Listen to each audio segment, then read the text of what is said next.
बस 100 to fan.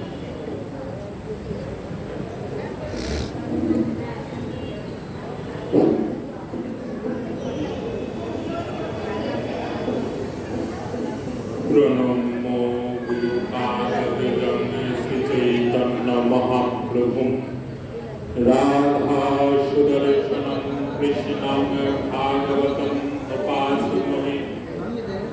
जय जय श्री गौरांग जय नित्यानंद जय अद्वैत चंद्र जय गौर भक्तवृंद।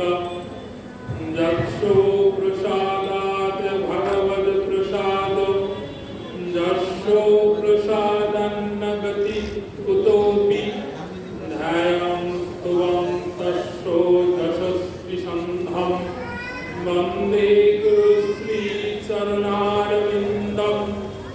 महाप्रसादो सर्वसौभाग्यवर्धिनी आदिव्याधि हराणि तम तुलसी तम नमो नमस्तुमे।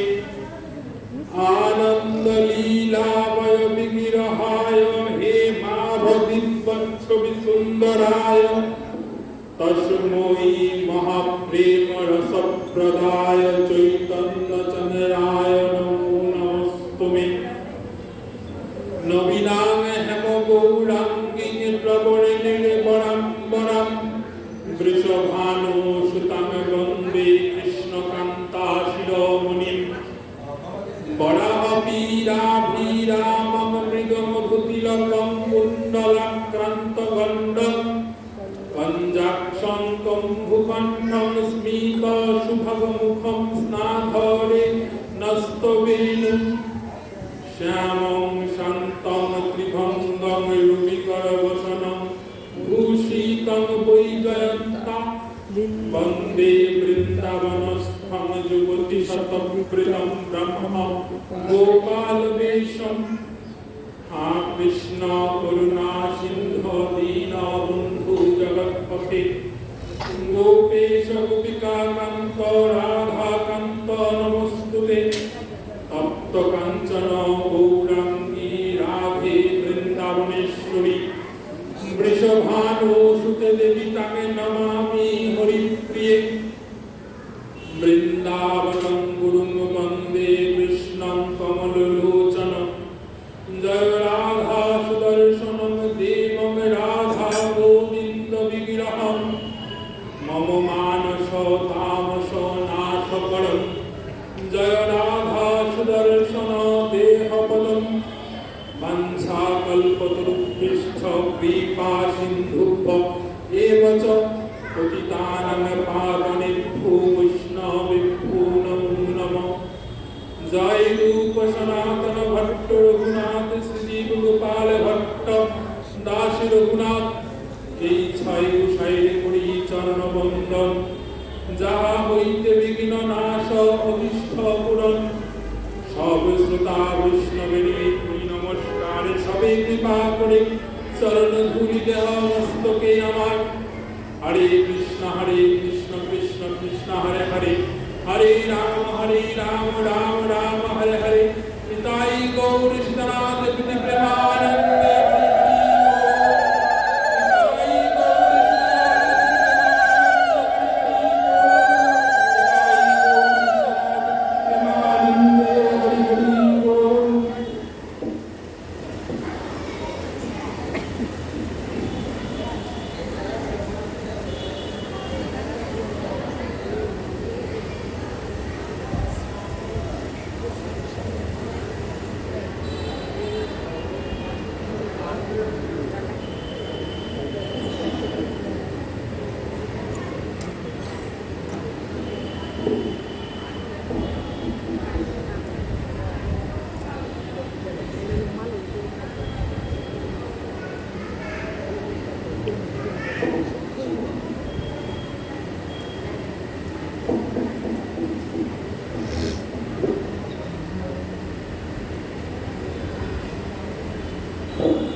গতকালকে আমরা কোথায় ছিলাম?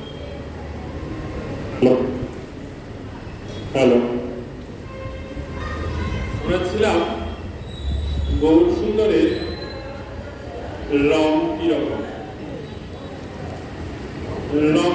উঠেছিলাম আমি কেমন গায়ের রং। গায়ের রং থেকে আমরা চলে গিয়েছিলাম একটু সামনের দিকে। কি মন্ত্র দিয়ে সকলকে একসাথে করেছিল? একটা শব্দ। হতেই পারে না একটা শব্দ দিয়ে কখনোই লক্ষ লোককে একত্রিত করা সম্ভবপর হতে পারে। ভাগবত বললেন শব্দটা শুরু মাত্র, সম্পূর্ণ শব্দটা হচ্ছে কৃষ্ণনম বর্ণনম দিশা কৃষ্ণম সাঙ্গ উপাঙ্গ উপাশ্রধমে যজ্ঞেয়ৈ সংকীর্তনম প্রায়ৈ জয়ন্তী সমেধাসনম। বলছে যে এটা কোনো শব্দ হতেই পারে না, এটা একটা নাম। কি নাম? কৃষ্ণ নাম বা হরি নাম। সকলকে এক জায়গায় করেছিলেন কৃষ্ণ নামে বা হরি নামের মাধ্যমে। খাইতে শুইতে নাম যথাতথা লয়, দেশ কাল নিয়ম নাই, সর্বসিদ্ধি হয়। ওই যে বলেছিলাম সাম্যবাদ, তৃতীয় সাম্যবাদ। 5টা সাম্যবাদ মহাপ্রভু এনেছিলেন। প্রথম সাম্যবাদ, তোমার কোনো পরিচয় নাই, একমাত্র পরিচয় তুমি ভগবানের দাস অনুদাস। দ্বিতীয় সাম্যবাদটা কি ছিল?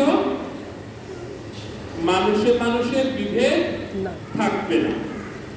তৃতীয় সাম্যবাদ, খাইতে শুইতে নাম যথাতথা লয়, দেশ কাল নিয়ম নাই, সর্বসিদ্ধ হয়। কোনো নিয়ম নাই নাম করার ক্ষেত্রে। নামের ক্ষেত্রে কোনো নিয়ম উনি রাখবেন নাই, যে নামটা কিভাবে না ওভাবে করতে হবে, ওইভাবে না ওইভাবে, যখন খুশি করা যাবে না, এমন কোনো নিয়ম উনি রাখেন নাই। কোনো স্থানও রাখেন নাই, এই স্থানে রাখতে পারবেন না, ওই স্থানে রাখতে পারবেন, ওই স্থানে রাখতে পারবেন না, ওই স্থানে রাখতে পারবেন, এমন কোনো নিয়ম উনি রাখেন নাই। এমন কোনো নিয়ম উনি রাখেন নাই। নিয়মটা ভঙ্গ করে দিয়েছেন।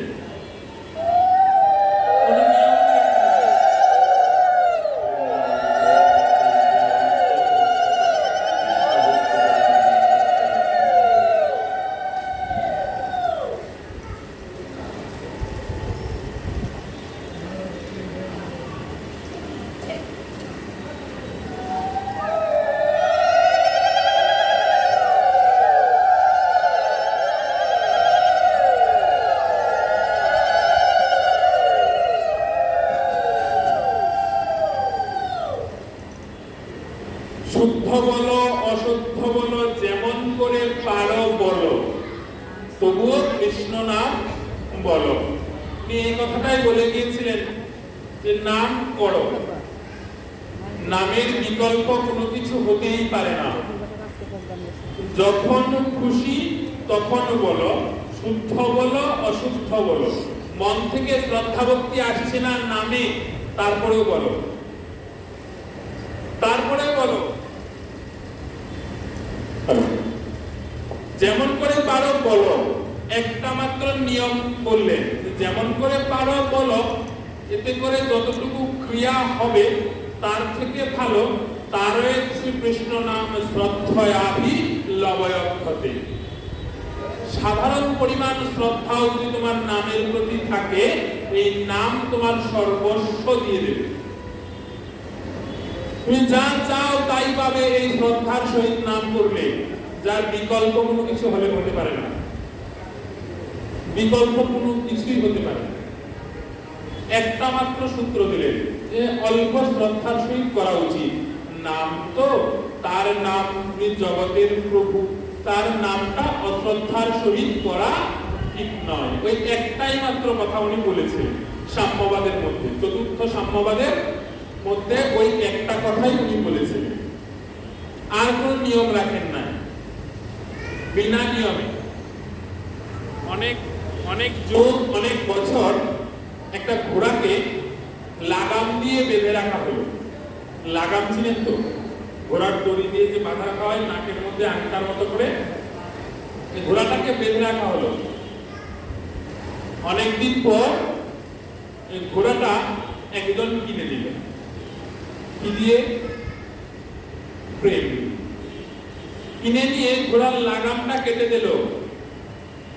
এবার পাগল ঘোড়া কি করবে? প্রথম প্রথম যা খুশি যা মনে আসবে তাই করবে, এদিকে ছুটবে ওদিকে ছুটবে, এর জমি নষ্ট করবে, এর ফসল নষ্ট করবে, এর কোনো ঠিক ঠিকানা থাকবে? ঠিক ঠিকানা থাকবে না। ঠিক তেমনি অনেকদিন ধরে আটকানো ধর্ম আটকে রাখা হয়েছিল, মহাপ্রভু এসে কিনে নিল। এর মাধ্যমে? প্রেমের মাধ্যমে। কি দিয়ে? দাম দিল কি? হরি নাম। কিনে যখন নিয়েছে কোনো নিয়ম রাখে নাই, দূর চাই কোনো নিয়মই রাখবো না, নিয়ম বা আগে নাম করো। নিয়ম এমনিতেই আছে, আগে নাম করো। শ্রদ্ধা হচ্ছে না, অশ্রদ্ধার সাথে কোনো মাহান্তকে বা কোনো সাধু মশাইকে বলে দিলে, ও সাধু হরিবল হরিবল, সাধু দুষ্টুমি করে বললে তুমি ভাবছো তুমি বেশ কাজ করে দিয়েছো, সাধুকে খেপিয়ে দিয়েছো। সাধু তোমার চোখের দিকে তাকিয়ে মনে মনে আশীর্বাদ করছে, যাক আমাকে খেপানোর ছলে হলেও তো দুবার নাম করলো, দুবার হরির নাম তো করলো, দুবার হরির নামের ফলেও তোর অনেক মঙ্গল সাধন হবে, অনেক মঙ্গল সাধন হয়ে যাবে। তাই কৃষ্ণ নাম নির্দিষ্ট কোনো মন্ত্রই রাখলেন না, একটাই মন্ত্র রাখলেন, 16 নাম 32 অক্ষর, কোনো ভাগ রাখলেন না। ব্রাহ্মণের এটা, ক্ষত্রিয়ের ওইটা, শূদ্রের এটা, কোনো মন্ত্রের ভাগ স্তর উনি রাখলেন না। সবাইকে এক স্তরে একটা সুতায় বেঁধে দিলেন, একটা সুতায় বেঁধে দিলেন, শুধু হরিনাম করো। কেন বললেন এই কথাগুলো? ধরো তোমার ঘরে শক্তিশালী বিষাক্ত কোনো ঔষধ তুমি কিনে রেখেছো, হঠাৎ করে যে কাজের জন্য এনে রেখেছো সেই কাজটা তোমার করতে আর মনে নাই। হঠাৎ 2-3 দিন পর ঘরের ছোট বাচ্চা থাকে না, ছোট বাচ্চারা, তোমার ঘরের বাচ্চা ওই ঔষধটা ভুল করে খেয়ে, কি হবে? বিষাক্ত ঔষধ শরীরের মধ্যে গিয়ে শরীরের বিভিন্ন অংশের ক্ষতি করবে, তাই তো? ঔষধ কি মনে মনে এটা বলবে যে ছোট মানুষ ভুল করে খেয়েছে, তার ক্ষতি করতে হবে না, আমি এমনিতেই বের হয়ে যাই? ঔষধ কি সেটা বলবে? ঔষধ তো তা বলবে না।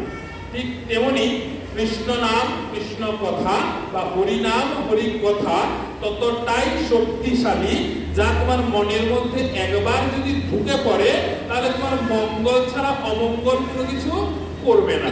একবার যদি তোমার মনের মধ্যে বসতে পারে হরিনাম, তাহলে সেই হরিনাম ছাড়া তোমার আর কোনোদিন কোনো কিছু ভালোই লাগবে না। হরিনামটাই তোমার আহার হয়ে যাবে, হরিনামটাই তোমার ভজনের প্রথম স্তর হয়ে যাবে, যার মধ্যে থেকে তুমি নিজেকে সর্বোচ্চ শিখরে পৌঁছে দেবে। সর্বোচ্চ শিখরে পৌঁছে দেবে, এটা হচ্ছে হরিনামের গুণ। তাই হরিনামটা শুদ্ধ, সুন্দর বা সুবর্ণ। এটা না জেনে না বুঝে যেমন করে পারো একবার করলেই হলো। করার পর যদি এই নামটা একবার মনের মধ্যে বসে যায়, বা আর কোনো কিছুর দরকার নাই। সত্যি কথা বলছি, আর কোনো কিছুর প্রয়োজন নাই। হরিনাম যদি একবার আপনার আকণ্ঠে বসে যায়, মনের মধ্যে বসে যায়, তাহলে আর কোনো কিছুর প্রয়োজন নাই, আর কোনো কিছুর প্রয়োজন নাই। তাই এই কৃষ্ণ নামটাই শ্রেষ্ঠ। তা কৃষ্ণ নামটাকে কেন আগে করব? কালকে বলেছিলাম কৃষ্ণ শব্দের অর্থ কি? নিরন্তর আকর্ষণ করা। তাই কৃষ্ণ নাম আগে করব। তিনি আমাদের আকর্ষণ করে চলেছেন, নিরন্তর আকর্ষণ করে চলেছেন। কুবেরের মতো ভান্ডার নিয়ে, ধনসম্পদ নিয়ে উনি বসে আছেন আমাদেরকে দেবার জন্য। আমাদের চাইবার মতো মানসিকতা নাই, আমরা চাইয়া দিতে পারি না। কেন? বাঙালি চাইতে লজ্জা পায়। বাঙালির অহমিকা ভাব অনেক, বাঙালি চাইতে জানে না। ভগবান তার অফুরন্ত ভান্ডার নিয়ে বসে আছে দেওয়ার জন্য, কহাতে নেবেন কবার নেবেন। আমরা সঠিকভাবে চাইতে পারি না। একবার চেয়ে দেখুন, অবশ্যই পাবেন, অবশ্যই পাবেন।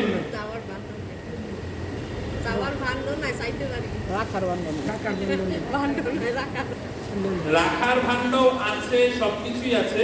আমাদের চাওয়ার মতো আমরা মনে করি যে আমরা চাওয়ার যোগ্যতায় পৌঁছাতে পারি না। কিন্তু ভাগবত কি বলে জানেন?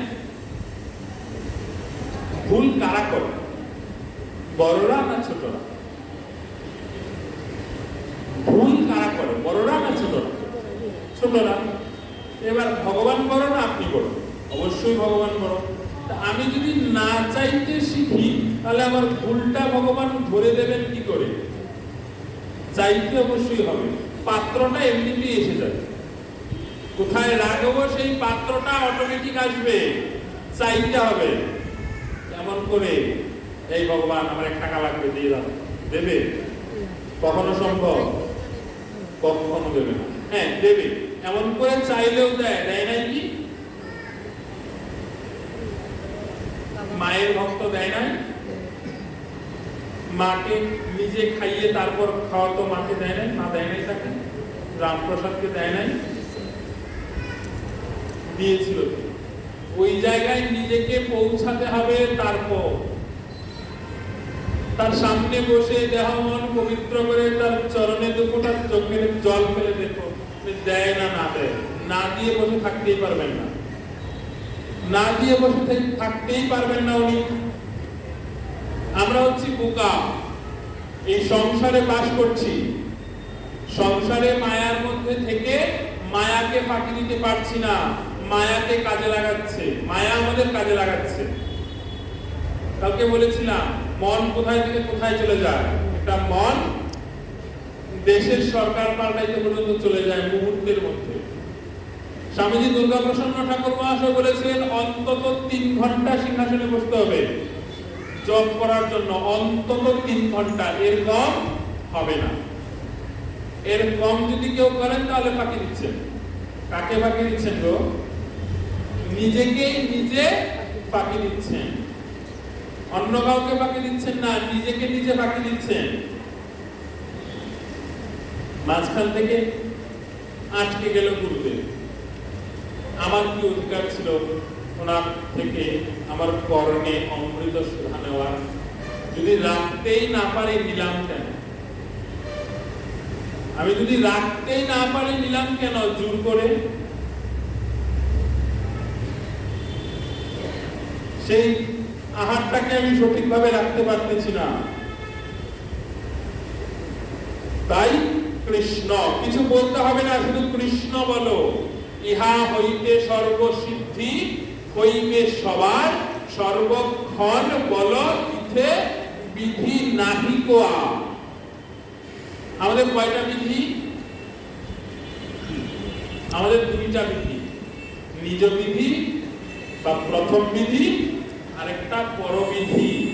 কি করে? ধরুন আগামী পরশুদিন আমি একটা বৈষ্ণব সেবার আয়োজন করেছি, আপনাদের সকলের নিমন্ত্রণ।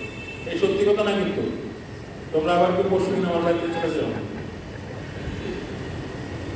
তো পরশুদিন যখন আমি মনস্থ করলাম, তো আমার এক দিদি আমাকে বলল, ভাই পরশুদিন তুমি এই আয়োজনটা করিও না, পরশুদিন উকিলপাড়ার আমাদের আরেক দিদির গৃহে মধ্যাহ্নে বৈষ্ণব সেবার নিমন্ত্রণ। তুমি যদি আয়োজন করো তো তোমার এখানে যাবে না ওই দিদির ওখানে যাবে, লোকজন তো দিশা পাবে না। তুমি 2 দিন পরে করো। দিদির কথায় আমি সায় দিয়ে আমার অনুষ্ঠানটা 2 দিন পিছিয়ে দিলাম। তাহলে এখানে বলবান কে? নিজ বিধি না পরবিধি? পরবিধি সবসময় বলবান। তাই এখানে শাস্ত্র বলছেন প্রথম বিধিতে জপ করো, তীব্র জপ, শিরোনাম 32 অক্ষর তীব্রভাবে জপ করো। কত সংখ্যা? সংখ্যার কোনো প্রয়োজন নাই, আগলিত সংখ্যক জপ করে যাও। এটা নিজ বিধি করলো, নিজের মন বলছে, তাহলে হয়তোবা তার দেখা পাবো। জগৎগুরুর দেখা আমি অবশ্যই পাবো, যত খুশি জপ করা যায়। এখন পরবিধি এসে আমার কানে কানে বলছে, ওই যে পরবিধি বলবান, ভাই শুধু জপ করলে হবে না, জপের সাথে উচ্চস্বরে সংকীর্তন করতে হবে। কেন? জপ করারই সময় নাই, স্টার জলসার সিরিয়াল, আবার সাথে সংকীর্তন শেষ, খাইতাম কি কর। জপিলে শ্রী কৃষ্ণ নাম আপনি সে তরে, উচ্চ সংকীর্তনে পর উপকার করে। কলার মোচা দেখেছেন কখনো? একটা গল্প বলি শুনুন। কলা গাছ থেকে যখন কলার মোচা বের হয়, কলার মোচাটা কেমন হয়? খুব শক্ত। যখন আস্তে আস্তে কলার মোচাটা বড় হয়, আমি আপনি কেউ কি যাই কলার মোচার কাছে যে তোমার ফুলগুলো একটু ছাড়িয়ে দেই, তোমার কষ্ট হচ্ছে, তুমি বড় হচ্ছ, কলার ফল দেবে তুমি দুদিন পর, তো যাই যাই না। কলার মোচা তার নিজ ইচ্ছায় নিজ কর্ম এমনি এমনি সাধন করছেন। ঠিক তেমনি সংসারে তুমি লেগে আছো, ঠিক আছে, লেগে আছো ঠিক আছে, তার সাথে তার নামে থেকে দেখবে 2 দিন 3 দিন 5 দিন 10 দিন 1 বছর 5 বছর তোমাকে বাধা দেবে সংসারের লোকজন। 5 বছর 10 বছরে যখন দেখবে তুমি আর ফিরছ না, তখন ওই লোকগুলাই তোমাকে বলবে যে দূর এর দ্বারা আর হবে না, এর দ্বারা যদি হরির নামে হবে, আর কিছু হবে না, ছাড়ো এর। কলার মোচার যখন পরিপক্কতায় সময় হয়ে যায়, তখন দেখবেন যে কলার যে অংশটুকু, বাকি অংশটুকু আপনি আপনি পড়ে যায়, ভিতর থেকে বের হয়ে আসে সুন্দর ফল। ঠিক তেমনি আপনি দীক্ষা নিয়েছেন, হরিনাম করছেন, মালা নিয়েছেন হাতে, আস্তে আস্তে আস্তে আস্তে অভ্যাস অভ্যাস অভ্যাস তীব্র সাধনার ফলে একদিন আপনি নিজেও 3 ঘন্টা কেন 10 ঘন্টা আসনে বসার প্রচেষ্টায় যেতে পারবেন। লেগে থাকতে হবে। স্বামীজি কানপ্রসাদ মহাশয় বলেছিল, লেগে থাকা ধর্ম। আমি কিছু পারি না, ভালো কথা, গুরুচরণ যেন ছাড়ব। ওই গুরুচরণ একবার যখন ধরেছি, লাঠি খাই আর মার খাই, যাই খাই না কেন, গুরুচরণ আমি ছাড়ব না।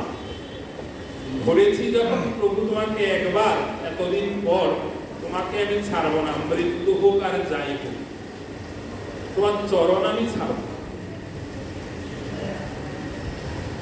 আপনারা বলতেই পারেন, গুরুদেব তো অনেক দূরে থাকেন, যোগাযোগ হয় না, আসেন না, আমরা যাওয়ার সময় পাই না, কত কষ্ট, সমস্যা, এই সমস্যা, ওই সমস্যা, সংসার। এছাড়া উপায় আছে। গুরুদেবের সাথে সঙ্গ করতে পারছেন না, হ্যালো হ্যালো, গুরুদেবের সাথে সঙ্গ করতে পারছেন না, যারা গুরুচরণ ধরে আছে, ওই সাধু মহন্ত বৈষ্ণবগণ, তাদের চরণ যেন ছাড়বেন না। আমি পারছি না, তাতে কি হয়েছে? তারা তো পারছে। তাদের সাথে থেকে থেকে যদি একটু মতি হয়, শ্রী গুরু চরণের অতি সেই সে উত্তম গতি, যে প্রসাদে পুরে সর্ব আশা। সকল মনের আশা পূর্ণ হবে, গুরু চরণ যেন ছেড়ো না। আর এটাই হচ্ছে আমাদের ভজনের প্রথম রাস্তা, প্রথম স্তর। আপনি যখন আহ্নিক করতে বলবেন, কল্পনা করবেন, চিন্তা করবেন, নিজের মনের মধ্যে অন্তরের অন্তঃস্থলে ফোটাবেন ছবি। আমি আমার গুরুদেবের সান্নিধ্যে ভজনের দিকে এগিয়ে যাচ্ছি, গুরুদেব সঙ্গে করে নিয়ে যাচ্ছেন, আমার হাতে ধরে আমাকে নিয়ে রেখে আসলেন বৃন্দাদেবীর নিকট। বৃন্দাদেবী আমাকে কৃপা করে গুরুদেবকে সাথে নিয়ে, আমাকে সাথে নিয়ে আমাকে জার্জির সপরিবারের মধ্যে নিয়ে ফেলবেন। ধরুন আমি অদ্বৈত পরিবার, আপনি হতেই পারেন নিত্যানন্দ পরিবার, জার্জির পরম্পরা অনুযায়ী সখী ভজন, ওভাবে একটা ধাপ করে এগিয়ে যাবেন। কল্পনা করবেন নিজের মধ্যে ভজনের আংশিকতা ফুটিয়ে তোলার চেষ্টা করবেন, তবে গিয়ে না আপনি উত্তম শিষ্যা। এছাড়া মুখে মুখে বললেই হলো যে আমি জগৎগুরু দ্বারাচার্য অমুকের শিষ্য। আপনার গুরুদেবের তো দোষ নাই, দোষ তো আপনার। উনি তো আপনাকে দিয়ে গিয়েছেন করার জন্য, আপনি কতটুকু করছেন? চেষ্টা করুন নিজের মধ্যে কুলকুণ্ডলিনী শক্তির জাগরণ করার চেষ্টা করুন। চেষ্টা করুন। আমরা চেষ্টা করি কি জানেন? নিজের মধ্যে সখী ভাব আনার চেষ্টা করি, যেটা মহাপ্রভু কখনোই পছন্দ করতেন। সখী ভাবটা আনার চেষ্টা করি সব থেকে বেশি। কেন রে ভাই? গান করুন, নৃত্য করুন, সব ঠিক আছে, সখী ভাবে কেন? নিতাই কি নৃত্য করে নাই? গঙ্গাধর কি নৃত্য করে নাই?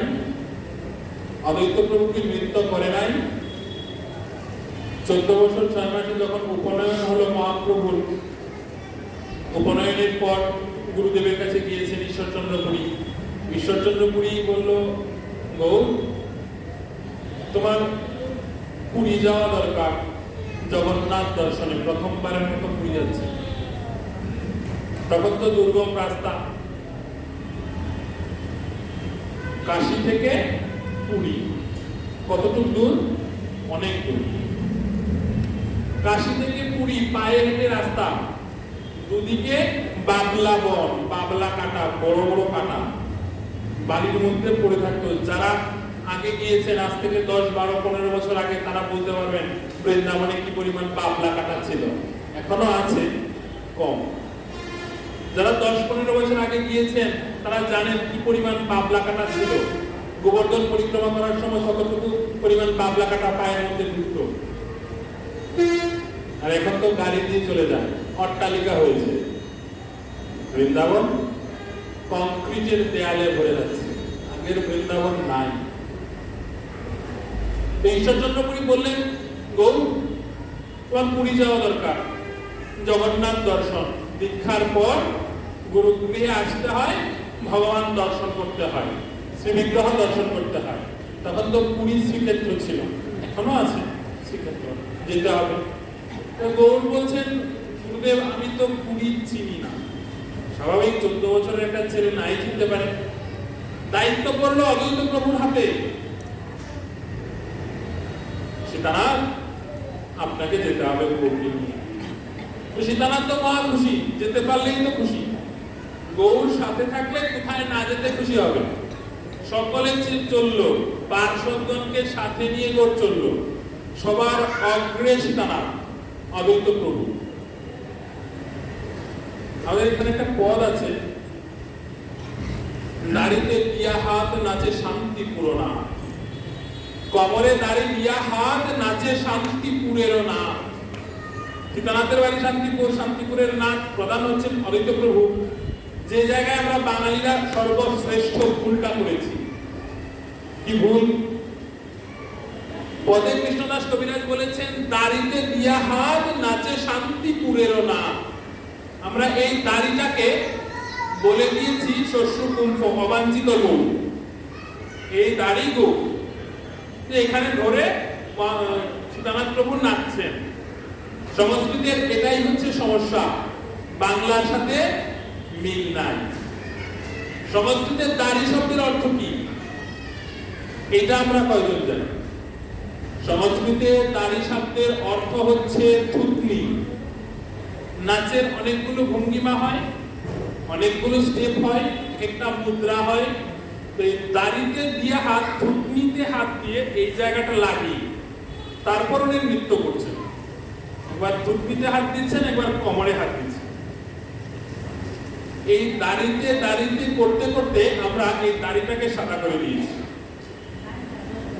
কারণ মহাপ্রভুর জন্মের সময় সীতানাথের বয়স কত ছিল?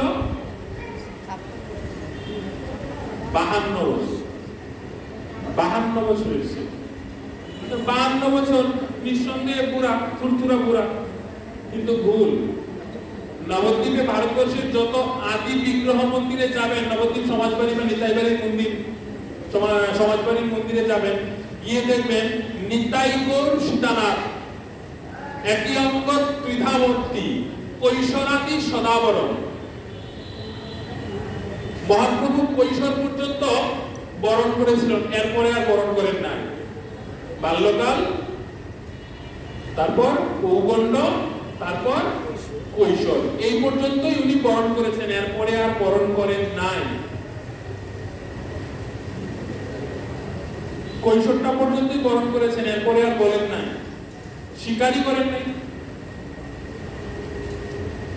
তাহলে কৈশোরের একটা ছেলে দাড়ি ওঠা সম্ভব? আবার এত সাদা ধবধবা দাড়ি দিলাম কেন? আমাদের বিকৃত মন মানসিকতা, শৈল্পিক ভুলের কারণে।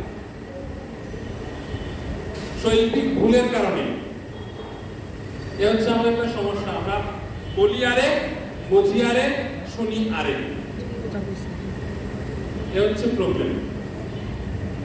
এটা আমরা মনে রাখবো যে অদ্বৈত প্রভুর দাড়ি, শুধু অদ্বৈত প্রভুর না, নিতাই গৌর সীতানাথ, একই অঙ্গ ত্রিধা মূর্তি, একটাই অঙ্গ, মূর্তি তিনটা, কৈশোরাদি সদাবরণ। সেই অবস্থায় নিজেকে তুলে নিয়ে যেতে হবে। তাই পরবিধি বলবান, জপ করতে হবে, সাথে উচ্চস্বরে কীর্তন করতে হবে। কেন? উচ্চস্বরে কীর্তন করলে আমার তো মঙ্গল হবেই হবে। যারা এই কীর্তন পছন্দ করতো না, যারা এই জপ পছন্দ করতো না, কৃষ্ণ কথা কৃষ্ণ নাম পছন্দ করতো না, আস্তে আস্তে শুনতে শুনতে তারাও একদিন পছন্দ করবে, তারাও একদিন পছন্দ করে ফেলবে। তাই উচ্চস্বরে কীর্তন করা উচিত। তাই উচিত। মনের ভাবনা যখন দৃঢ় থেকে দৃঢ় হবে, আরো দৃঢ় হবে, যখন মনে হবে যে এটা আমার সংসার ছিল, ঠিক আছে, এখন আমাকে এই সংসার ত্যাগ করে দেওয়া উচিত, ঠিক তখনই তোমার ভজন শুরু হবে। তখন থেকে ভজন শুরু হবে। এর আগে ভজন শুরু হওয়ার কোনো সম্ভাবনাই নাই। ভজন শুরু হওয়ার কোনো সম্ভাবনাই নাই। কারণ কি? মনের কয়টা অবস্থা? পাঁচটা অবস্থা। প্রথম দুইটা অবস্থাতেই আমরা পড়ে থাকি অনেক দিন পর্যন্ত, অনেক দিন পর্যন্ত এই দুইটা অবস্থাতেই পড়ে থাকি। তাই আমাদের এই সমস্যা হয়। তাই মহাজন বলছেন, যত পারো উচ্চস্বরে কীর্তন করো। তাই কৃষ্ণ নামটা সুবর্ণ। সুবর্ণ মানে কৃষ্ণ বর্ণ। জুড়ে জুড়ে কীর্তন করবেন। কিন্তু একটা সমস্যা যে আছে। কি সমস্যা? আমার যে সুর নাই। একটা কথা বলুন তো, যার সুর নাই তাকে কি বলে? অসুর। যার সুর নাই তাকে অসুর বলে। অসুর দেখবেন মোটামুটি আমাকে দেখে নিন, দাড়িটা একটু মোটা করলে মোটামুটি অসুর। যার সুর নাই তাকে আজকে থেকে আপনারা ভুল জানেন, বাংলা জানেন না, বেসুর না, তার নাম হচ্ছে অসুর। যে গাইতে পারবে না তাহলে ডাক দিবেন, এই অসুর মশাই এদিকে আসেন, এবার ডাকবেন, দেখবেন সুন্দর হবে। কথা হচ্ছে গ্রন্থ কি বলছে। ভগবান তার জীবনাদর্শে কি বলে গিয়েছেন। এটা সমস্যা কি? নরে নেই। হ্যালো, ভগবান হচ্ছেন ভাবাগ্রাহী জনার্দন। আপনার সুর আছে কিনা, আপনি কতটুকু গাইতে পারছেন, কতটুকু দিতে পারছেন, তা কোনোদিনই উনি দেখবেন না। আপনার ভাব আছে কিনা, আপনি কতটুকু আকুলতা করে তাকে ডাকছেন, কতটুকু ব্যাকুল হয়ে পড়েছেন তার জন্য, সেটাই উনি দেখবেন। আর কোনো কিছু উনি দেখবেন না। ভাবাগ্রাহী জনার্দন। তাই ভগবান গ্রন্থে বলছেন, তোমার কোনো কিছু করতে হবে না। তুমি তো আমার নামে দীক্ষা নিয়েছ, তো তুমি আমার নামে দীক্ষা নিতে গেলে তোমার আমার নামটা তুমি তোমার মনে বসিয়েছো, তাই তো? মনে বসানো ছাড়া তো তুমি কোনো কিছু করতে পারো নাই। তাহলে তুমি তোমার মনটা আমাকে দিয়ে দাও, মনটা তার প্রতি দিয়ে দাও, ভগবান গ্রন্থে বলছেন। তো এবার আমি তো হচ্ছি আমজনতা। ভগবান আপনি যখন আমাকে তৈরি করেছেন, এই ধরাধামে যখন পাঠিয়েছেন, তখন একটা ভুল কার্য করেছেন। কি কার্য? ভগবান আমার সবকিছু দুইটা দুইটা। কি দুইটা দুইটা? ভগবান আমার চোখ দুইটা, হাত দুইটা, পা দুইটা, আমার নাকে ছিল দুইটা, দুইটা ঠোঁট, সবকিছু মোটামুটি দুই দুই করে। ভগবান মনটা যে বানিয়েছেন একটা কেন দিলেন? ভগবান মনটা তো আমি সংসারে দিয়ে গেছি, এটা তো আর উঠানো যাবে না। দুইটা হাত, একটা হাত সংসার দিলাম, একটা হাত আপনাকে দিলাম, সবকিছু দুইটা দুইটা দিলেন। ভগবান এত বড় দেহটা দুইটা মন দুই দিক দিয়ে স্থাপন করে ভালো হইতো না? দুইটা মন, দুই মনে দুইজনের সাথে কথা বলে, হ্যালো হ্যালো, দুই ফোনে। ভগবান বলছেন যে মন দিতে পারবে না, ভগবান সম্ভব নয় তো। তাহলে ঠিক আছে, মন যখন দিতে পারবে না, মনটা এমনিতেই আসবে, কান টানলে যেমন মাথা আসে। তুমি আমার ভক্ত হও, আমার নাম করো, আমাকে সবকিছু দিয়ে তারপর আমার অধরামৃত গ্রহণ করো, ভক্ত হও, মদ ভক্ত। মানুষ হাসছে কেন? বাঙালি করে পাঠিয়েছ, মানুষ করতে পারো না। মুখরোচক খাবারের প্রতি মন চলে যায়।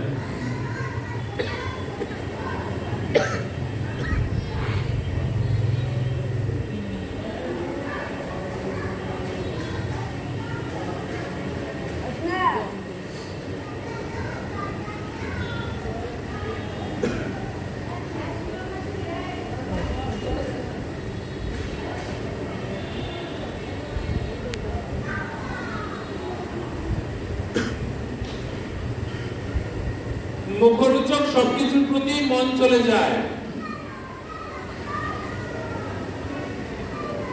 খাবার যেখানে ভালো, ভক্তের আগমনও সেখানে বেশি। ধরুন আজকে পাঠে, ভগবান ক্ষমা করবেন, কিচ্ছু দিলেন না, ভগবানের চরণ তুলসী দিয়ে পাঠ শুরু করা হলো, আর কিচ্ছু নেই। আজকে যারা এসেছে, কালকে সেম প্রসেসটা রাখবেন, ভগবানের চরণ তুলসী, আর কোনো কিছুর আয়োজন করবেন। 90% দেখবেন গোয়িং টু হোম। কথাটা তেতো হলেও সত্য। অন্য খাবারের দিকে না যাই, যেহেতু খাই না, পছন্দ করি না, অন্য খাবারের দিকে না যাই, এটাতেই থাকি, প্রসাদেই থাকি, দেখবেন আসবে না। তাহলে ভগবান ভক্ত কি করে হবে? তোমার ভক্ত হইতে গেলে তো নিরামিষ খেতে হবে। এটা তো ভগবান হয় না, গ্যাস হয়ে যায়। কত গ্যাসের ওষুধ খান ভগবান, গ্যাস খালি আমারই হয়, আমি সুস্থ না। তোমার হয় না? তুমি সুস্থ, যার যার হয় সে অসুস্থ। তাহলে ভক্ত হতে পারবে না? না, ভগবান হতে পারবো না, অনেক ব্যস্ত আমি। তাহলে তুমি আমার কথামৃততে থাকো, পাঠ করো, কীর্তন করো, পাঠক হও, কীর্তনিয়া হও, তাতেও আমি তোমার উপর কৃপা বর্ষণ রাখবো, তাতেও রাখবো। সেই তো আগের পেঁচের মধ্যে ফেললে, আমি যা খাই তা খেয়ে কি আর পাঠ করা যাবে? আমি যা খাই তা খেয়ে কি আর কীর্তন করা যাবে? ভক্ত বলছে, পাবলিক বলছে, সাধারণ মানুষ বলছে। ভগবান বলছেন তো তাও পারবে না। তাহলে তুমি দিন শেষে আমাকে একটিবার প্রণাম করতে পারবে? কিচ্ছু করতে পারবে না মানলাম, দিন শেষে আমাকে একটিবার প্রণাম করতে পারবে? সকালবেলা ঘুম থেকে উঠে স্নান শেষ করে আমার চরণে কিছু জানতে হবে না, কোনো মন্ত্র বলতে হবে না, একটু ফুল তুলসী দিতে পারবে? আমি তোমার ওই মন্ত্র ছাড়া ফুল তুলসীর বিনিময়ে, সন্ধ্যার একটা প্রণামের বিনিময়ে হলেও আমি ভগবান তোমার নিকট বিক্রি হয়ে যাব। আমি ভগবান তোমার নিকট বিক্রি হয়ে যাব, তোমার সকল মনের ইচ্ছা আমি পূরণ করে দেব। পারবে তো? হ্যাঁ ভগবান, এটা পারো। তাই কোনো কিছু না পারো, পারো আর না পারো, কোনো কিছু করো আর না করো, অন্তত দিনের শুরুতে স্নান করে ভগবানের চরণে কিছু জানো আর না জানো, একটু ফুল তুলসী, এক গ্লাস জলই মন্দ, সন্ধ্যাবেলা একটা প্রণাম, আর কোনো কিছুর প্রয়োজন নাই। এইটুকের বিনিময়ে হলেও ভগবান তোমার কাছে বাধা হয়ে পড়বে। ভগবান তোমার হৃদয়ের অন্তঃস্থলে বসে পড়বেন। ভগবান তোমার হৃদয়ের অন্তঃস্থলে বসে যাবেন। আচ্ছা, এখানে ভগবান বসে যাবেন কেন বললেন? ভগবান কি কোথাও বসতে পারেন? বসে যাবেন কেন বললেন?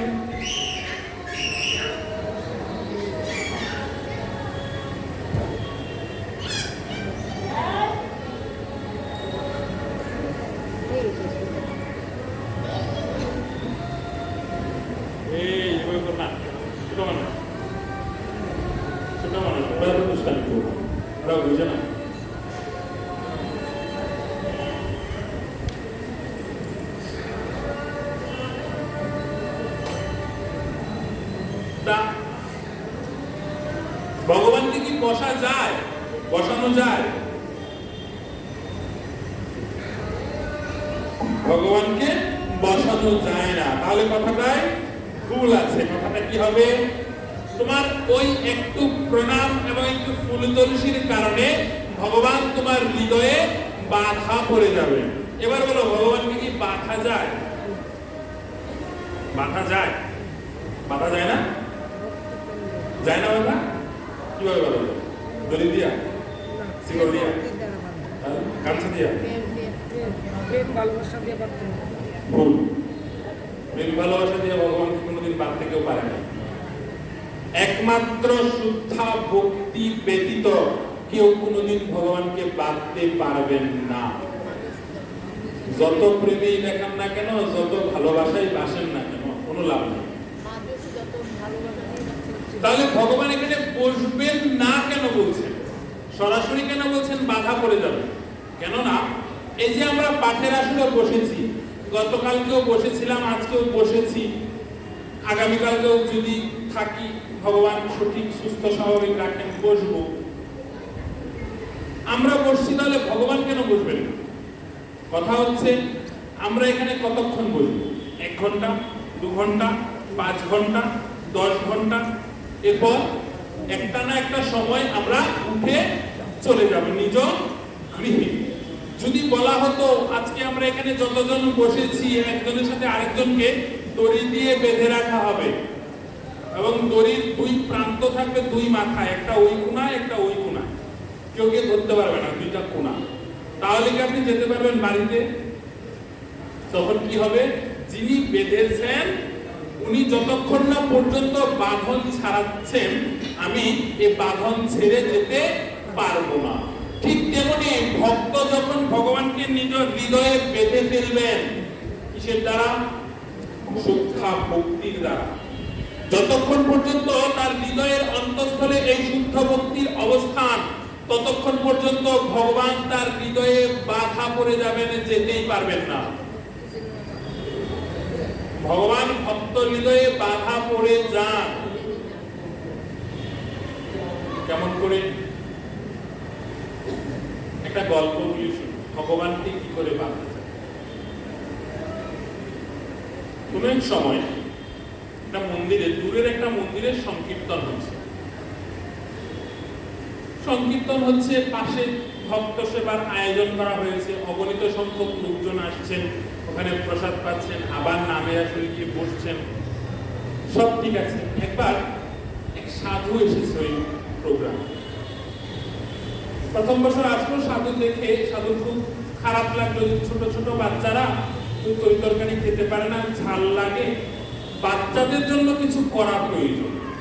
পরের বছর সাধু আবার আসলেন, এসে বলছেন যে আগামীকালকে আপনারা তো বড়দের জন্য করেন, আমি বাচ্চাদের জন্য করব। এবার যত খুশি বাচ্চা আসুক, আমার অসুবিধা নেই। 10,000, 5,000, 1 লাখ পর্যন্ত বাচ্চা আসুক, সমস্যা নেই। বাচ্চাদের জন্য দুধের ব্যবস্থা করা হবে।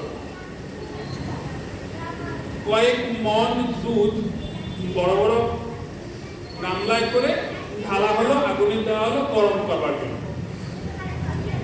এবার রাত্রে দুধ এসেছে, যাদের আন্ডারে এসেছে দুধগুলো, তারা দুধগুলো সঠিকভাবে আনতে পারে না, ভাগ্য খারাপ, কপাল খারাপ, দুধটা নষ্ট হয়ে গিয়েছে। চুলায় বসানোর সাথে সাথে দুধটা দই হয়ে গিয়েছে। এবার সকাল 10টায় ওই ভক্ত এসেছেন, এসে খোঁজ নিয়েছেন তার দুধ জাল দেওয়া হয়েছে কিনা। উনি 12টায় মধ্যাহ্নে ভোগারতির পর থেকে উনি বাচ্চাদেরকে দুধ সেবা করাবেন, উনি খবর নেবেন। তো উনি খবর নিয়ে গিয়েছেন যে পাচক রান্নাকারী উনি খুব কাঁদছেন। কেন? ভক্ত এত ইচ্ছা করে, এত কষ্ট করে, এত দূর থেকে এতগুলো দুধ আনলো, ভগবান তুমি দুধগুলো নষ্ট করে দিলে, ভগবান তুমি তোমার সেবায় 1 ফোঁটা দুধও লাগালে না, দোষটা কার? উনি মনে মনে আবল তাবল বলছেন। এবারে সাধু গিয়েছেন, সাধু গিয়ে বলছেন, এই ঠাকুর মশাই কি হয়েছে, কাঁদছো কেন? বউ চলে গেছে নাকি বউ মরে গেছে, কোনটা? সাধু দুষ্টুমি করছে ওই রান্নাকারীর সাথে। এবার রান্নাকারী ভয়ে ভয়ে কথাটা বলে দিল, সাধু বাবা, আপনি যে গতকালকে দুধ পাঠিয়েছিলেন, সমস্ত দুধ চুলায় বসানোর সাথে সাথে দুধ নষ্ট হয়ে গিয়েছে, কি করব? সাধু মশাই বলল, নষ্ট হয়ে গেছে না, ঠিক আছে চলো, যেখানে রন্ধনশালা, যেখানে চুলা আছে, চলো, দুধগুলো কোথায় ফেলে দিয়েছো না? আছে। তো রান্নাকারী বলছে, না সাধু মশাই, আপনার দুধ আমি আপনাকে না জিজ্ঞেস করে কি করে ফেলে দেই, সবগুলো দুধ দই হয়ে গিয়েছে, আপনি দেখবেন। হ্যাঁ চলো, আর কেউ আমার সাথে আসবে না, ঠাকুর মশাই আপনি শুধু আসবেন। যিনি রান্নাকারী উনি ঘরে ঢুকলেন, ঘরে ঢুকে ওনার উপরের যে জামাটা খুললেন, খুলে চোখ বন্ধ করে কি যেন একটা বললেন, বলে তার ডান হাতটা ও গভীর মধ্যে ডোবালেন, ডুবিয়ে একটা ঘূর্ণন করলেন। প্রতিটা কড়াইয়ে উনি সেম কাজটাই করলো, প্রণাম করলো, ঠাকুর মশাইকে বললো আমার জন্য একটু জল নিয়ে আসুন, হাতটা ধৌত করবো, দেখি কি করা যায়। ভগবান যদি চান দুধ থেকে তো দই হয়, যদি উনি চান দই থেকে দুধ হতেও পারে, দেখি না কি হয়, একটু সময় নিন, ভোগারতির তো সময় আছে এখনো, দেখি কি করা যায়, না হলে আবার আনবো। এই বলে উনি হাত ধুয়ে প্রণাম করে ঠাকুর মশাইকে নিয়ে ওই ঘর থেকে বের হয়ে চলে এসেছেন। বের হয়ে এসে উনি মন্দিরের বারান্দায় বসে আছেন, আর এক মনে চিন্তা করছেন, ভগবান গ্রহণ করলে না, আমিও দেখবো তুমি আমার দেওয়া জিনিস গ্রহণ না করে কতক্ষণ থাকো। বসলাম আজকে আমি, তোমাকেও খেতে দেবো না, আমিও খাবো। বেশি সময় যায় নাই, 30 থেকে 40 মিনিট পর ওই ঠাকুর মশাই মানে রান্নাকারী সাধুকে খুঁজে বের করলেন। সাধু, আপনি কি করেছেন বলুন তো? রান্নাঘর থেকে দুধ জাল হওয়ার পর যে সুঘ্রাণ বের হয়, রান্নাঘর থেকে ওই সুঘ্রাণটা বের হচ্ছে। আপনি বলেছেন রান্নাঘরে যেন কেউ না যায়, রন্ধনশালায় যেন কেউ না যায়, আমি ভয়ে যাচ্ছি না, গন্ধ তো বের হচ্ছে দুধে। সাধু খুব খুশি হলো, গন্ধ বের হচ্ছে, যাও দরজা খুলো, খুলে গিয়ে দেখো কি অবস্থায় আছে, ভগবানকে ভোগ দিল। ওই রান্নাকারী রান্নাঘরে গিয়ে দেখলো সমস্ত দইয়ের পাতিল দুধে পরিণত হয়েছে, উল্টা হয়েছে বিষয়টা। দুধ থেকে দই হতে দেখেছি আমরা, দই থেকে দুধ করা দেখি নাই। যে গল্পটা আমি আমার গুরুর মুখে শুনেছি, যেটা ঘটেছে নবদ্বীপে অনেক বছর আগে, কালীপ্রসন্ন ঠাকুর মহাশয়ের বাড়ি। যে সাধু এসেছিল উনি প্রচন্ড মাতৃ সাধক ছিল, কালীর ভজন করত, সংকীর্তনে এসেছেন, আসতেই পারেন, সংকীর্তন পছন্দ করেন। আমরা বৈষ্ণব জগৎ কালীমাকে পছন্দ করি না, বৈষ্ণবী, শুদ্ধা বৈষ্ণবী। বৈষ্ণব রূপে কালীকে ভজন করুন, অসুবিধা নাই,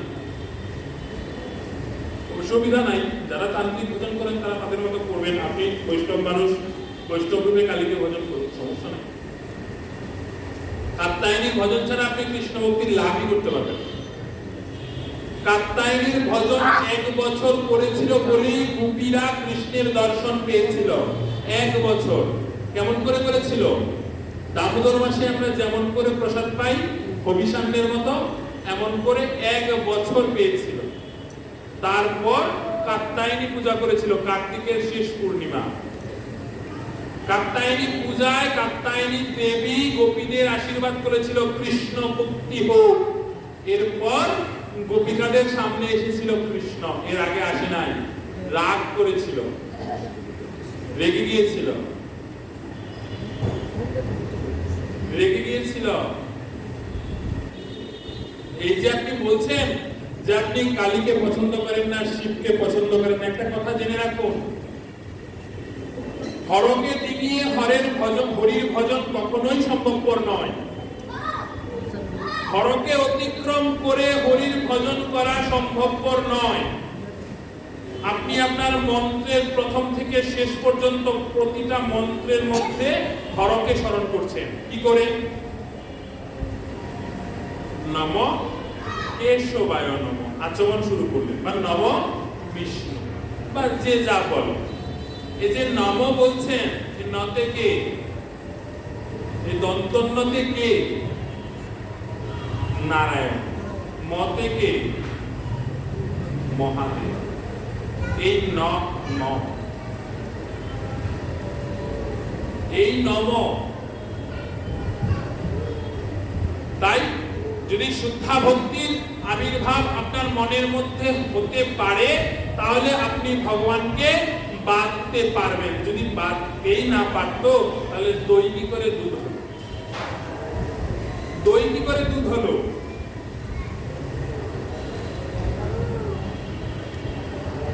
তাই ভগবানকে বাঁধা যায় কি করে? একটি নমস্কারের ফলেও ভগবানকে বাঁধা যায়, কিন্তু সেই নমস্কারটা বা সেই প্রণামটা হতে হবে শুদ্ধ। শুদ্ধ ভক্তি উদয় যেখানে আছে, সেখানে ভগবান বাধা, সেখানে ভগবান বাধা। তাই গুরুচরণ যেন ছাড়বেন না। গুরুদেব যা দিয়েছে তাকে সঙ্গে করে নিয়ে সেই বস্তুটাকে আহার করে তাকে নিয়ে চলুন, দেখবেন আপনার মঙ্গল সাধন হবেই হবে। আর সেই কাজটাই করেছিল মহাপ্রভু। তাই সেই কাজটাই মহাপ্রভু করেছিল, তাই মহাপ্রভু আজ পর্যন্ত অবিস্মরণীয়। আমরা করি না, তাই আমাদের আজ মরলে কাল দুদিন কেউ মনে রাখবে। আজ মৃত্যুর স্বাদ গ্রহণ করুন, কালকে আপনাকে কেউ বলবে না যে ছেলেটা ছিল ভালো ভালো কথা বলছিল, ভালোই লাগছিল, কালকে আর জিজ্ঞেস করবে না, করবে না। গুরুচরণ যেন ছিল না, গুরুচরণ তো পাই না। যারা গুরুদেবের ভজন করেন, গুরুদেবের সান্নিধ্যে থাকেন, সেই সাধুগুরু বৈষ্ণবদের চরণ যেন ছাড়ো না। কেন? কারণ বৈষ্ণবের কৃপায় তোমার গুরু কৃপা এসে যাবে। গুরু কৃপা, বৈষ্ণব কৃপা যখন এসে যাবে, তোমার মনের মধ্যে শুদ্ধা ভক্তির আবির্ভাব হবেই হবে, এটা তুমি জেনে রাখো। ইহা মানিও দৃঢ় পরিমাণে। একটা গল্প বলি শোনো, বৈষ্ণবের কৃপা কত। জেনে না বুঝেও বৈষ্ণবগণ অনেক কৃপা করে। কি করে? একবারে বৈষ্ণব পুজো দিচ্ছে ওনার গৃহে, সুন্দর করে ফুলের মধ্যে চন্দন দিয়ে, তুলসীর মধ্যে চন্দন দিয়ে ভগবান চরণে অর্পণ করছে। ভগবানের ভক্ত, ভগবান ছাড়া উনি কিছুই বুঝেন না। হঠাৎ করে ওনার মনে হচ্ছে ওনার পাশ দিয়ে একটা বিষাক্ত পোকা ভগবানের দিকে অগ্রসর হচ্ছে। এবার সাধু মানুষ, বৈষ্ণব মানুষ, উনি চিন্তা করছেন যে বিষাক্ত পোকাটা যদি আমার ভগবানের শরীরে উঠে যায়, ভগবান কষ্ট পাবে, ভগবানের শরীরে আঘাত লাগতে পারে। উনি পোকাটাকে হাত দিয়ে সরিয়ে দিলেন। পোকাও তো নাছুর বান্দা, উদ্ধার হতে হবে, ভগবান চরণ আজকে আমি স্পর্শ করবই করব। এবার এটা তো সাধু জানে না, বৈষ্ণব জানেন না। পোকাটা পিছন দিয়ে ঘুরে দিক দিয়ে আসছে, এসে আবার বাধা, সাধু আবার শুরু করছে। যতবারই যায় পোকাটা ভগবান চরণ স্পর্শ করার জন্য, সাধু ততবারই আটকিয়ে দেন, সাধু ততবারই আটকিয়ে দেন। এবার পোকাটা একটু বুদ্ধি খাটাবে, কি বুদ্ধি? পোকাটা আস্তে করে দেখছে সাধু কি করে। সাধু ফুল নিচ্ছে ঝুড়ি থেকে, চন্দন লাগাচ্ছে, চন্দন লাগিয়ে ফুলটা ভগবান চরণে পৌঁছে দিচ্ছে। এবারে পোকাটা গিয়ে করলো কি, ফুলের মধ্যে নিজের শরীরটাকে ঢুকিয়ে আত্মগোপন করে নিল। সাধু ফুলটা দেখে নাই, ফুলটা নিল, চন্দনটা লাগালো, ভগবান চরণে পৌঁছে দিল। এর থেকে কি বোঝা যায়? আপনার জপ করার ইচ্ছা আছে, ভজন পথে আগ্রহী হওয়ার আকাঙ্ক্ষা রয়েছে, আপনি যেতে পারছেন না। বিভিন্ন চাপ, সংসারের চাপ, চাকরির চাপ, পড়াশোনার চাপ, বিভিন্ন ধরনের সমস্যা হতেই পারে। আপনি একটা সঙ্গী পেয়েছেন, যে সঙ্গীটা এই কাজগুলো করে, বৈষ্ণব সেবায় যায়, সাধু সঙ্গে ঘুরে, গুরু কৃপা লাভ হয়েছে, প্রচুর নাম করে, সংকীর্তন করে। আপনি ওই সাধুকে আপনার গৃহে এনে রেখেছেন। সাধু প্রতিদিন বাহিরে যে সমস্ত কৃষ্ণ কথা শুনে, রাত্রে কাজের অবসরে আপনার কাছে সেই কৃষ্ণ কথাগুলো বলে বলে শোনায়। আপনার খুব আনন্দ হয়।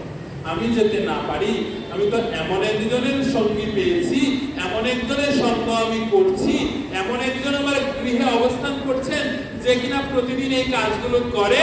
আমি বিনিময়ে তাকে শুধু রেখেছি মাত্র, আমি তাকে ধরে রেখেছি মাত্র, উনি আমাকে সেই কথাগুলো আমার কর্ণে এসে পৌঁছে দেন।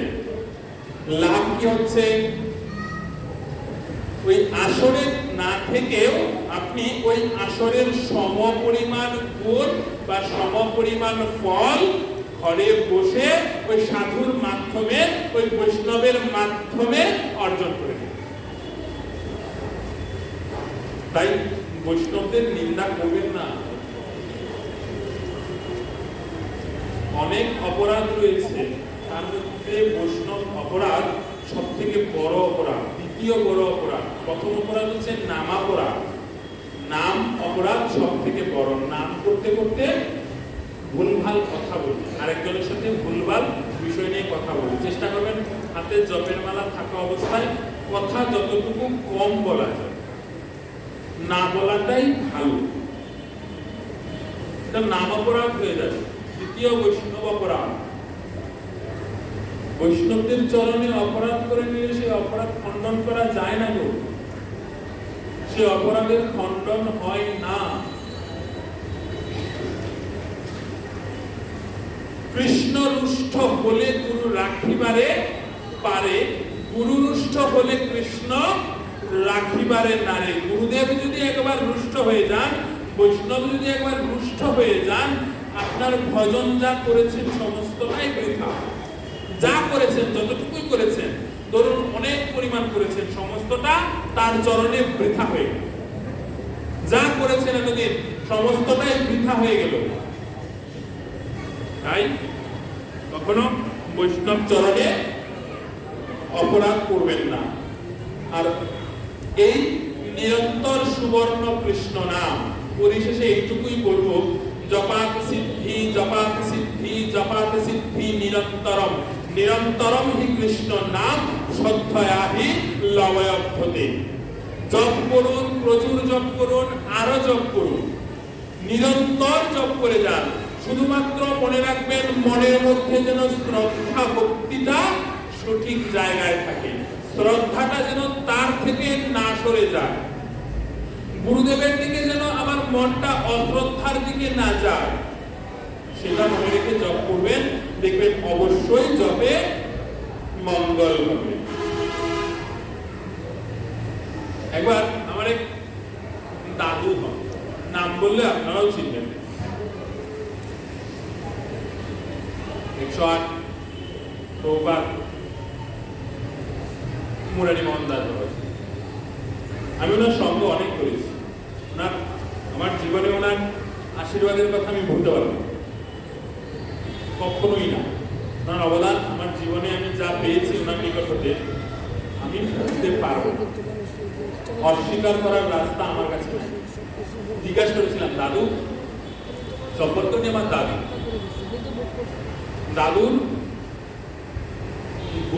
দাদুর গুরুদেবের নাতনি হচ্ছেন আমার গুরুমা, সেই হিসাবে আমার দাদু।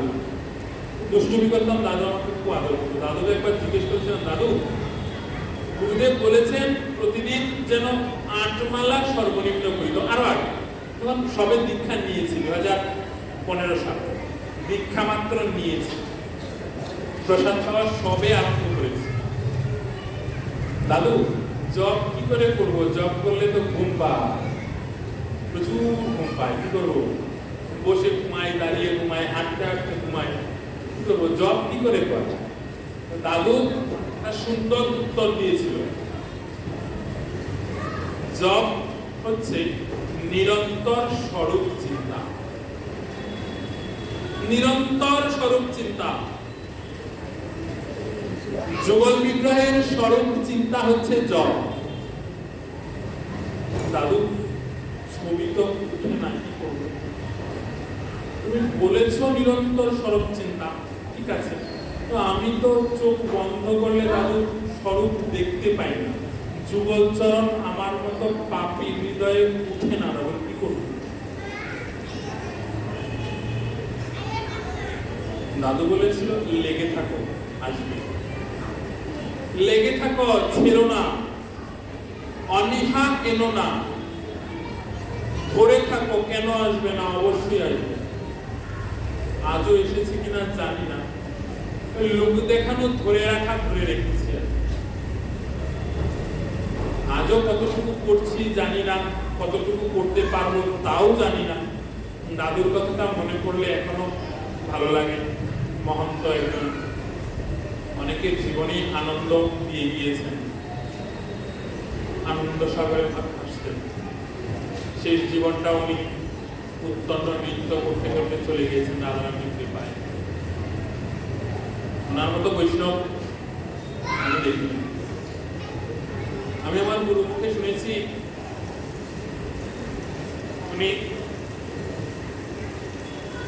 মেলাতে ভান্ডারা করতেন, বৈষ্ণব সভার আয়োজন করতেন, প্রচুর বড় বড় বৈষ্ণব সভার আয়োজন করতেন, প্রচুর পরিমাণ লোক খাওয়াতেন, লোককে আবার দক্ষিণাও দিতেন। একবার হয়েছে নাকি কুম্ভ মেলায়, আমার গুরুদেবও গিয়েছেন, গুরুদেব ওনার ভান্ডারা থেকে বের হয়েছেন, গুরুদেব গাড়িতে উঠবেন, তো ভান্ডারা শেষ হয়েছে সন্ধ্যাবেলায়। ওনার যে লোকটা, আমার গুরুদেব বলছেন যে লোকটা সকাল থেকে সন্ধ্যা পর্যন্ত এত হাজার হাজার ভক্তকে প্রসাদ পাওয়ালো, হাজার হাজার কোটি কোটি রুপি টাকা বিলালো, আজকে সে বৃন্দাবন যাবে, প্রয়াগ থেকে বৃন্দাবন আসবে, তার কাছে গাড়ি ভাড়া নাই, গাড়ি ভাড়া নাই। আমার গুরুদেব বলেছিল, সত্য ঘটনা বলছিল, লোকটা নিজের জন্য কোনদিন কিছু করেনি। আমি দেখেছি দাদুকে বারাসাতে স্বর্ণের থালায় যুগল বিগ্রহকে, মুরারি মোহনকে শ্যামসুন্দরের ভোগ দিয়েছেন উনি স্বর্ণের থালা। দাদু তার জিনিস তিনি দিয়েছেন, আজকে বের করতে ইচ্ছা দেখেছি।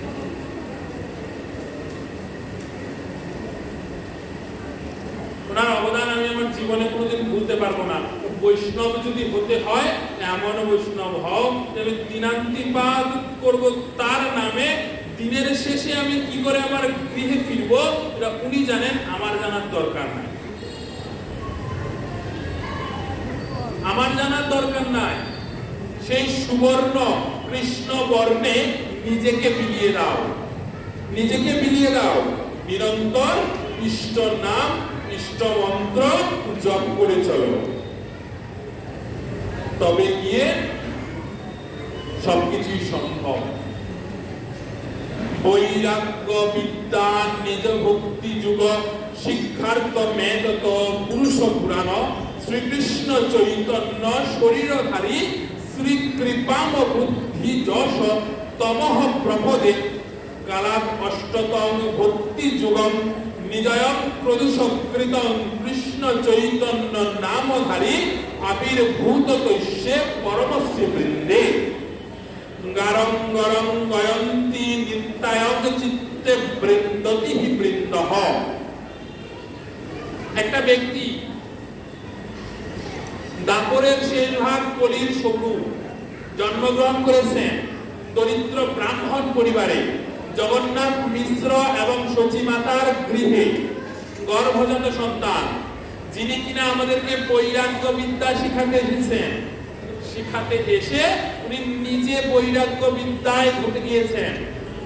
যখন বৈরাগ্য বিদ্যায় উনি ঢুকে গিয়েছেন, উনি নিজে আমাদেরকে বলে গিয়েছেন বৈরাগ্য বিদ্যা আমাদের জন্য নয়, সংসারে থেকে সংসারে কাজ করে তার ভজন করো। কেমন করে? পাকাল মাছের মতো, শৌল মাছের মতো। পেকের মধ্যে থাকে বেটায়, পেক লাগে না। দেখবেন শৌল মাছের শরীরে পেক নাই, কাদা লাগে না। ঠিক তেমনি সংসারের মধ্যে থাকুন, সংসারে সবকিছু করুন, সংসারের ময়লা আপনার শরীরে লাগবে না। এমন করে থাকতে হবে। সেই মহাপ্রভু কৃষ্ণ জানাইয়া জগৎ কইলা ধন্য, অতএব তার নাম শ্রীকৃষ্ণ চৈতন্য। কালের প্রভাবে যে ভক্তি যুগ নষ্ট হয়ে গিয়েছিল, কয়টা ভক্তি যুগ? ভক্তি যুগ কয়টা? 8টা ভক্তি যুগ। কালের প্রভাবে যে ভক্তি যুগ নষ্ট হয়ে যেতে বসেছিল, কৃষ্ণ চৈতন্য 16 নাম 32 অক্ষর দিয়ে যেই 8টা ভক্তি যুগকে আবার তৈরি করেছেন, আবার আমাদের মঙ্গলের জন্য স্থাপন করতে এসেছেন, আমাদেরকে ভজনের দিকে আগ্রহী করতে এসেছিলেন, তিনি হচ্ছেন আমাদের সকলের শ্রীকৃষ্ণ চৈতন্য মহাপ্রভু। মহাপ্রভু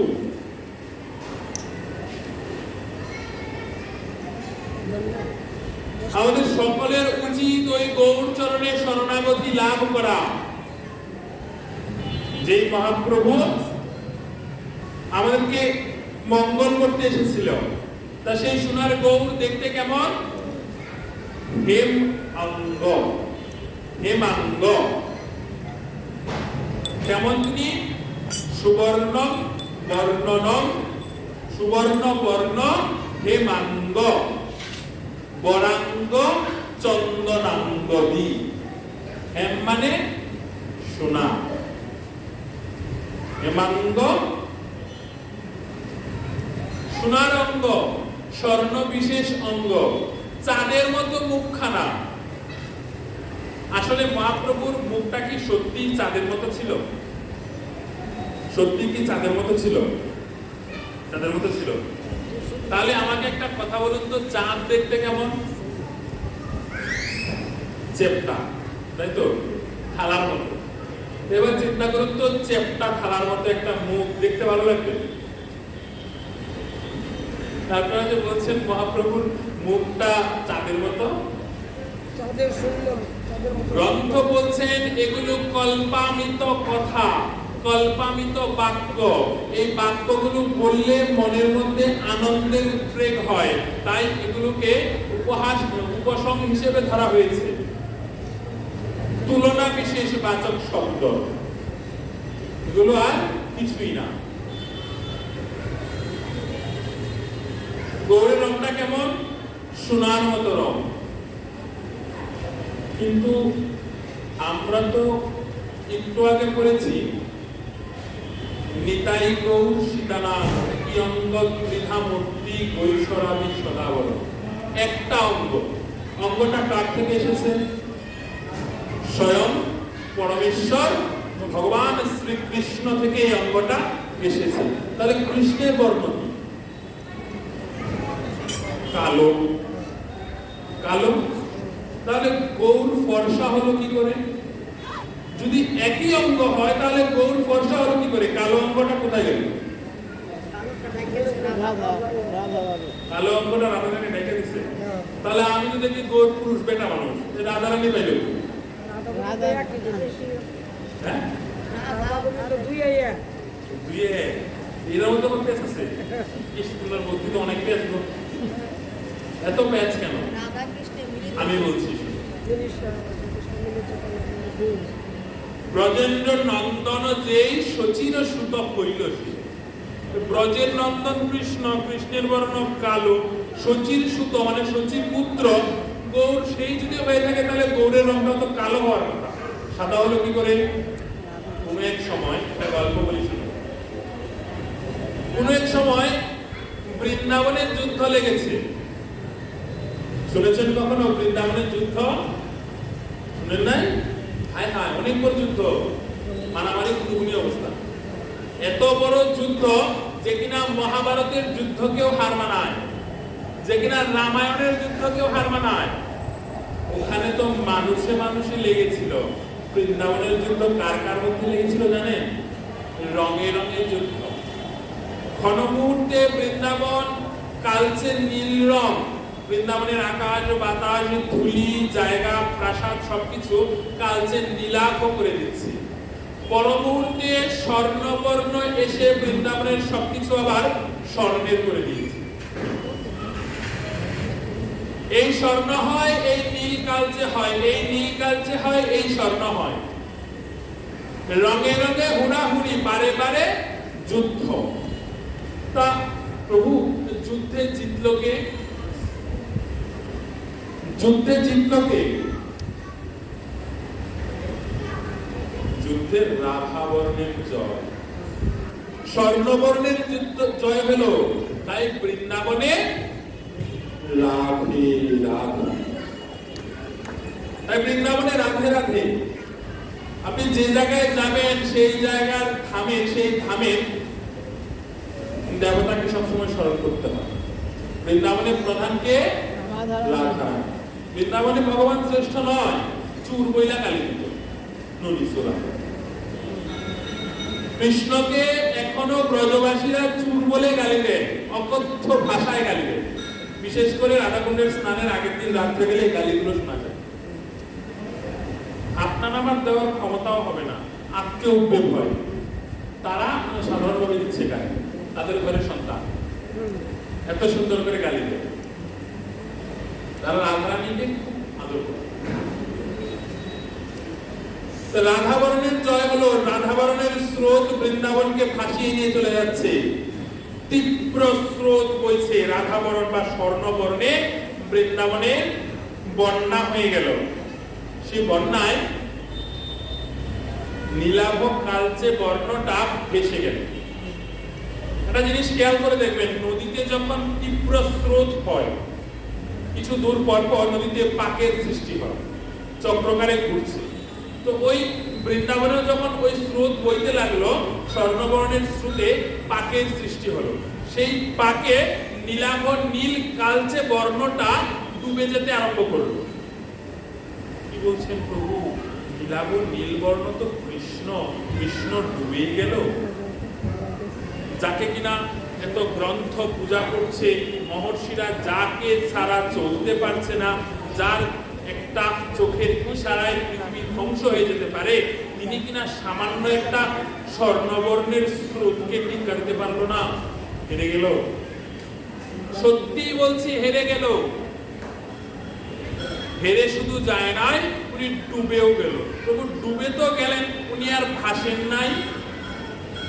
ভাসেন কি নাই? আর ভেসেছিলেন বটে, বৃন্দাবনে ডুবেছিলেন, উঠে ভেসে উঠলেন কোথায়? নদিয়া নবদ্বীপে শচীর অঙ্গনে শচী মাতার কুলে গিয়ে মুখ তুলে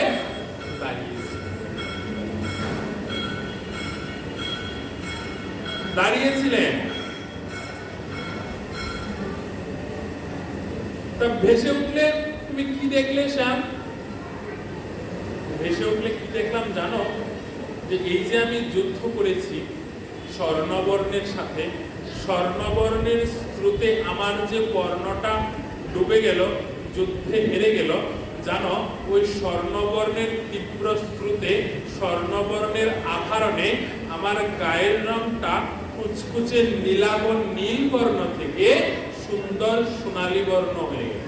আমার শরীরের রংটা ফর্সা হয়ে গেল। আমাকে না কেউ আর শ্যাম বলে ডাকছে না, আমাকে সবাই গৌর গৌর বলে ডাকছে। আমাকে সবাই গৌর গৌর বলে ডাকছে। তা তুমি যে শ্যাম, তুমি যে গৌর নয়, এটাকে কিভাবে খবর হলো? এটা জানলো কি করে নবদ্বীপের লোক? কেন যুদ্ধ কি আমি একা করেছি? আমার সাথে সখীরা কি যুদ্ধ করে নাই? আমার বন্ধুরা কি যুদ্ধ করে নাই? বন্ধুরাও তো ডুবে গিয়েছিল। আচ্ছা, বন্ধুরাও ডুবে গিয়েছিল। বন্ধুরা যদি ডুবে গিয়ে থাকে, ওরা কোথায় বেঁচেছিল? আমার তো বন্ধু, আমি যদি নবদ্বীপে উঠি, আমার বন্ধুরাও তো নবদ্বীপেই উঠেছিল। ওই যে আমার সাথে থাকতে থাকতে ওরা এক কান দু কান তিন কান করতে করতে, খেয়াল করে দেখবেন আপনার একটা দুর্বলতা, আপনি আপনার কাছের একজন লোককে বললেন, বললেন দিদি কথাটা আর কাউকে বলবেন, কালকে এসে শুনবেন আপনি ছাড়া সবাই জানে আপনার দুর্বলতা। ঠিক তেমনি গৌর নিজে বলে নাই গৌরের এই দুর্বলতার কথা, যে সে শ্যাম গৌর নয়, রংটা ধার করা রং, রংটা রাধা অঙ্গকান্তির রং, এটা নবদ্বীপের সবাই জেনে গিয়েছে। একজন দুজন করে সবাই জেনে গিয়েছে। তাই তো কালীপ্রসাদ ঠাকুর মহাশয় বলতো, নৌমি কৃষ্ণ স্বরূপম।